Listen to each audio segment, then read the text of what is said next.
Hello players, this is Friaza, and today I'll be showing you how I made the Intruder on Roblox.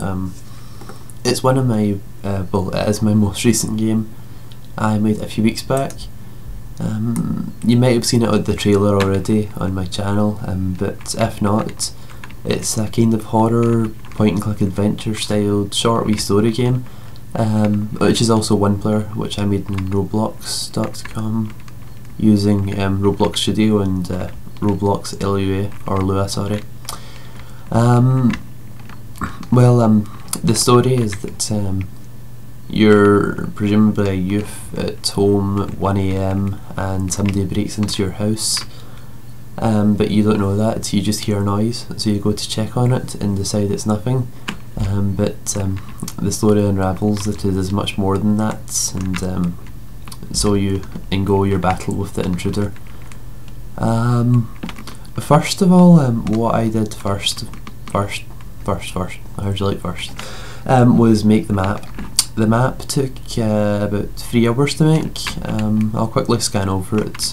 Oops, wrong room. It's easy to get lost in here. You start off here in the main room. You might notice that there's no door. I'll get onto that later. A few wee windows here and there. Then you go into a kind of hallway-like area. There's normally a big window here, but there isn't right now. And you can't go through this door, it leads to the outside. And this is also an area in the game, a boxed off wee area, which I don't want to spoil anything, so I won't explain why. That's part of the game, when there's a window there. And next we have this other living room lounge place, and this leads upstairs to the rooftop area, and whoops. And this other area, which isn't actually in the game, I just added it to make the game make more sense. This leads down here to the event, which the entrance to the roof. If you play through the game, you'll see the intruder travel through the house to attack you, or not attack, just try to steal from the jewellery shop, which is over here, past the lounge. Here it is. Whoops, going through walls and stuff. It's just right in here. The story of the game ensures that the jewellery shop is attached to the house, so this isn't like a room or anything, it's supposed to be a jewellery shop. Although I didn't bother putting anything in the cases, but that's because it's under the pretense of this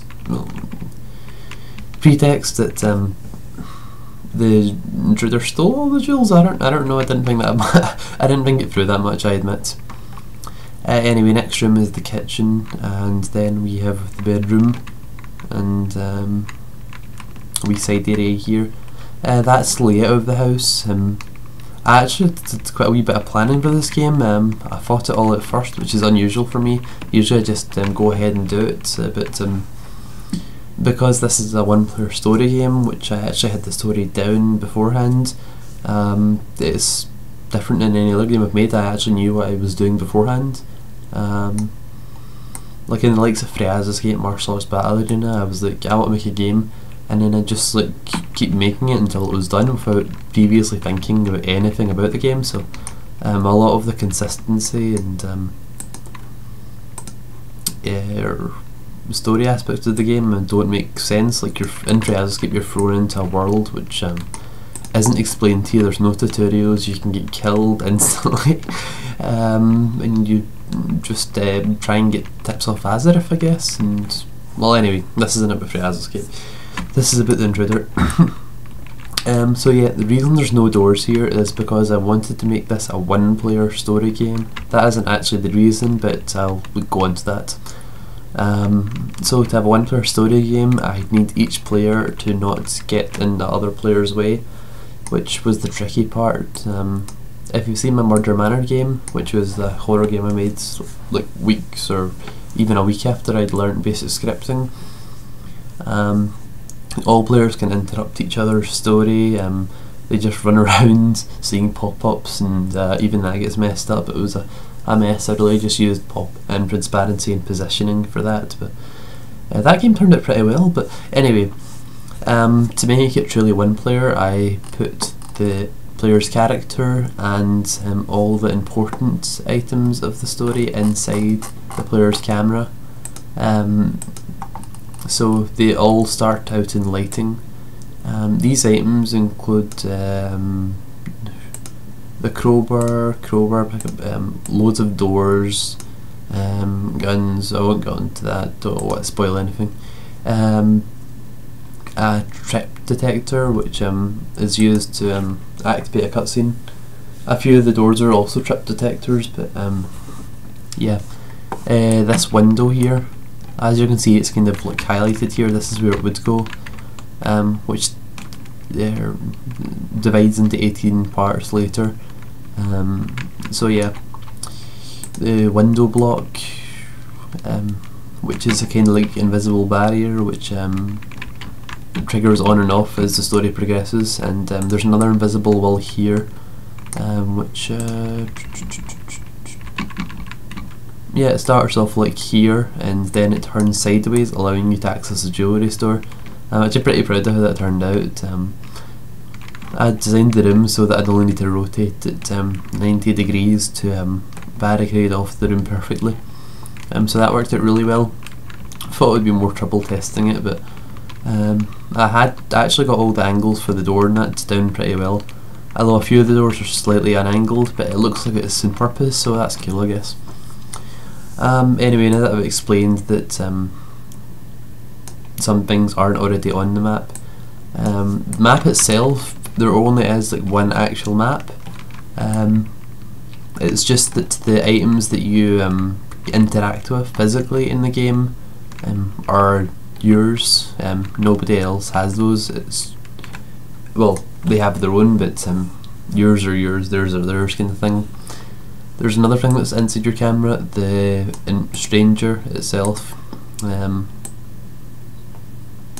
Getting a little lag here. Did I even copy that? Let's see. Yes, the stranger. You notice he doesn't have a gun or anything here. That's because it welds onto him later on. He goes into your camera too, and that's the tricky part, because scripts don't run in your camera, and that means that the intruder can't use animation or attacks or anything. So that's the real challenge of the game, getting this wee guy to move without having any scripts run from the camera or inside where he's at. Roblox is lagging quite a lot for me, I don't know about you. Anyway, oh yeah, before going into that, you'll notice that when you click things in the game you get like a wee text box thingy. That would be the chat GUI, which is a wee feature added into the game on a whim. Originally it was just meant to tell you what to do, but I realised that was kind of obvious, and also I had time to kill, so I thought I would add an extra wee feature where you could just click into anything. Surprised it isn't showing up. I'll put it in the starter area, maybe it will show up there. Oh well, anyway. Oh yeah, it's because it's invisible. Anyway, if you haven't seen it, you can check it out in the game. You click things and text shows up. For this I used click detectors, these wee things, and mouse clicks functions, which just changes the speech text of your GUI's text. Nothing really complicated there, but you'll notice that you might have noticed that you can also click in the local items that are inside your camera, like doors and stuff. I use one script to manipulate all that. This deals with like clicking in things that are part of like your game. Apart from that, this controls everything in the game. It's only 1,000 lines long, which isn't long compared to some of my other scripts for like Naruto and that, but it is quite long. Most of it, most of the problem with Intruder is that it was hard to test, if it was easy to test, I could have done it in like a few days. Within like one day I'd already got the map, the systems and the character all set up, but it just took loads and loads of testing, getting the animation work, and I had to play through the story every time. Of course I made it easier by shortening the loops so that the cutscene would last like a millisecond and the intruder would chase you for like 0.1 seconds and run out. But even then it was still a bit of a pain to load test mode. So here at the start I do all of the prep stuff, where I add the music, all the music's here, into the player's backpack here, but usually the music goes to wherever it needs to be. Like the intruder's theme song goes inside its head, so you only hear it when you're nearby, and that also helps because in one of the parts intruder's chasing you, I made it so that you could tell how close the intruder was by how loud the music was, and also intimidates the player heavily. I've noticed when they suddenly hear the music like spike up a few notches as the intruder gets close, they freak out. So that was a huge success, I think. I know this adds to the intro. I didn't bother commenting it, but this aligns like all the doors and their angles, their C-frames, all the items positionings, because if they're going to be put from the lighting into workspace, then I need to make sure they're in the right place. And of course give the player the script so that they can click on the items. And this clears the player's clothes and face so that I can redesign them to the character of the game.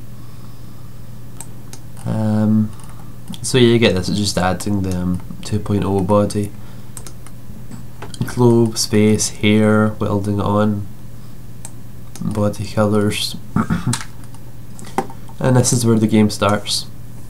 It makes you say it works well, but I should fix that error before I forget, so I need a break. As the main character is at their PC computer on Roblox Studio, which is anyway.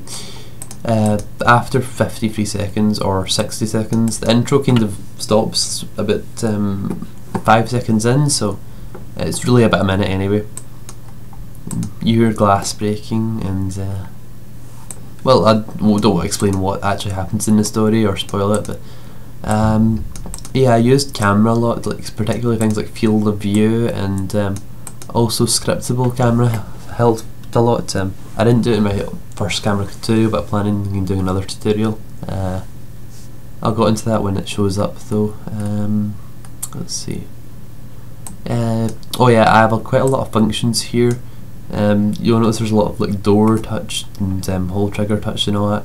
Those are cutscene activation points or event triggers for the game. Those are all the event triggers, but anyway, I'll quickly go to scriptable camera. That's the point of this.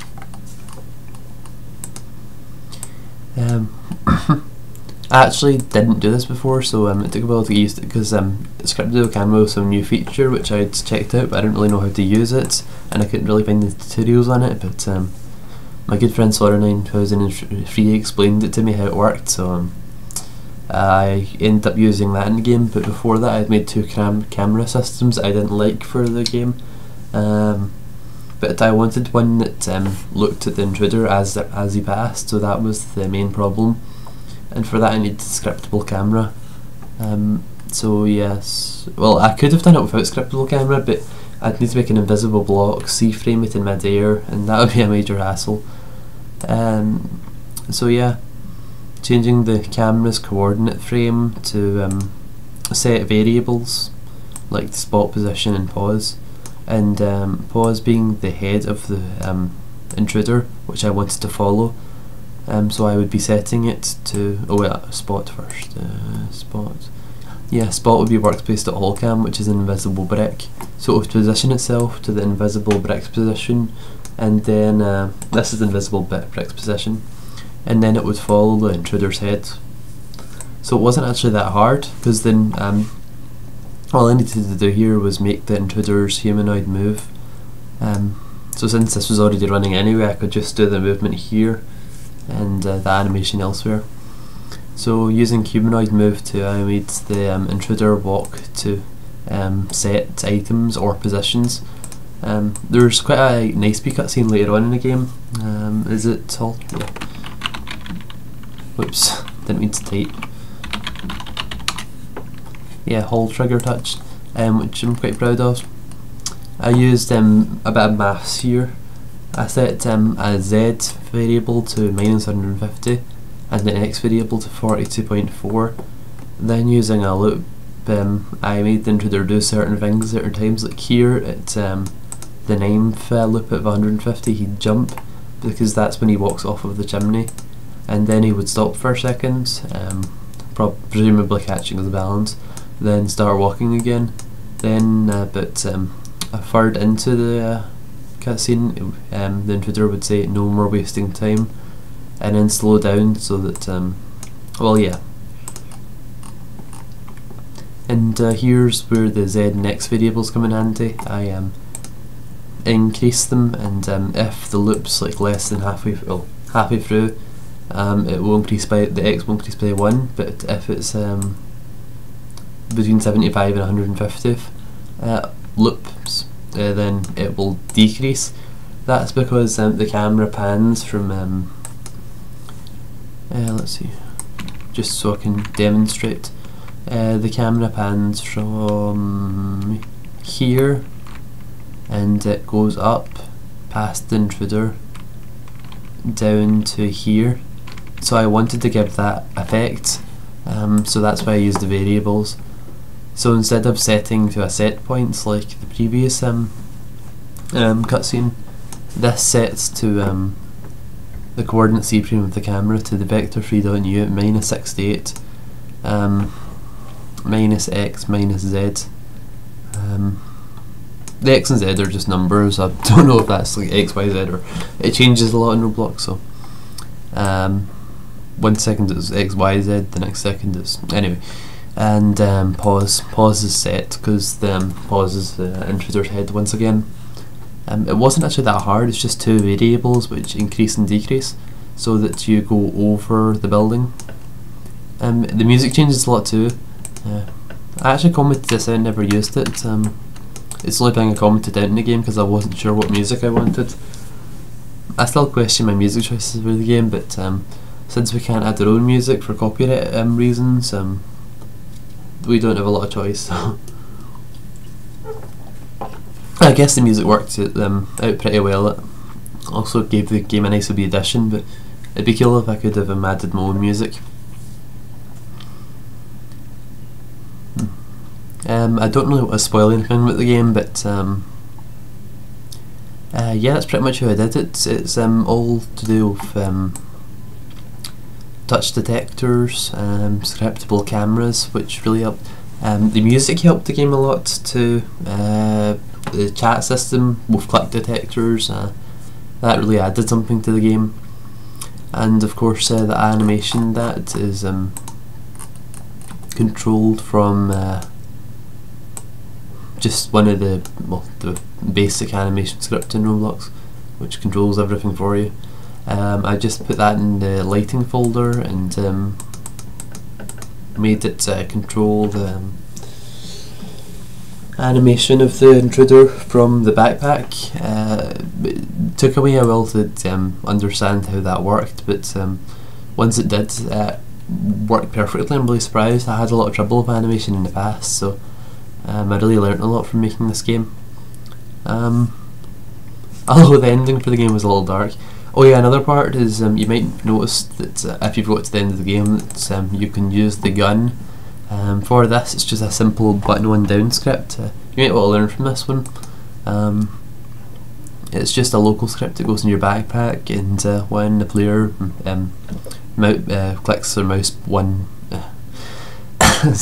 basically their left button in your mouse, the left button, not the right button or the middle button, the left button, to shoot.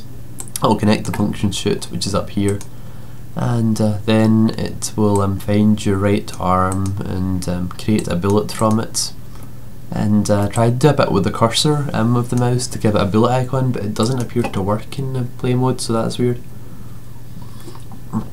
But nevertheless, some players seem to know that they have to click, so that worked out well. One thing that bugs me is that you raise your hand and you're supposed to see it from a first person shooter perspective, but you can't see the gun click icon or the gun, so but apart from that, I like how it turned out. I feel like I might have rushed the ending with the gun clicking thing a lot, but I made the gun bigger on purpose in that bit and you still couldn't see it, so I guess it was just meant to be. Well. If you haven't played this game, please check it out, and yeah, I hope you like that. I've gotten a lot of good feedback from it, which I'm happy about. Since April started, I spent April, well, I started on it at like 1 hour before April began, and I finished it about April 5th. Yeah, well, technically April 6th, because it was like 7 AM or something. But yeah, between the start of April and like 7 AM and like the 6th, it was ridiculous how addicted I got to making the game during that time. But I always get really obsessed with games I'm making, but yeah, that's pretty much it. Oh yeah, there's 2 bullet scripts. One the Intruder uses in part of the game, another the player uses. So there's char names and player names, saying well, telling you what hits what basically. Because it was a mix-up where the Intruder would keep shooting himself, and then at the end you would kill yourself with your own gun, because I got the names mixed up. And I made like the Intruder shoot the Intruder and the player shoot the player. It was such, it was so funny. Well yeah, I'll hopefully get around to making a scriptable camera tutorial soon, because it really is handy. The last camera tutorial I did, it showed quite a lot of the cool features you can do with cameras, but I'd like to cover more on that, and also cover more on camera types. So yeah, that'd be cool. For the intro, I just made things transparent, untransparent, and displayed the picture that I'd drawn up in paint.net, showing a brick building roof. And most of what I did is I ran through a loop, making the text go up and down and changing the size depending on what part of the loop it was at, and changing the stroke transparency to visible once the object in question got to size 48. It just took a little trial and error, because I had 2 things going at once, so I wanted to make sure it was like in the middle of the screen and such. So yeah, apart from that, this intro is quite easy. I got that done first, after making the map and before like making the character and all that. I learned quite a lot from this, a lot of things that will help a lot, so it was really worthwhile. So yeah, big thanks to Sora9003 for helping me with scriptable cameras. Well, I'm just telling you how it works really. I had to explain it to me like 5 times before I actually understood it, so I'm really slow. But now that I get it, it's obvious. Well yeah, thanks for watching. I hope it helped anyway. I just thought that I should show others how I went about making it first. Well, a 1-player game, because I'd made a forum in it before, and I noticed that even a lot of the people in the scripters forum had no idea how they would go about it. Most people said things like forcing the player to enter build mode or something like that, or by making the game uncopylock but unstealable, so that they wouldn't get interrupted and such, and a lot of like weird ways of doing it. So it seemed like a lot of people really didn't know how to go about it. I'm hoping this helps you if you're like hoping to make like a story game or anything. This is how I did it, so maybe that'll give you some ideas. Well, thanks for watching. See you later.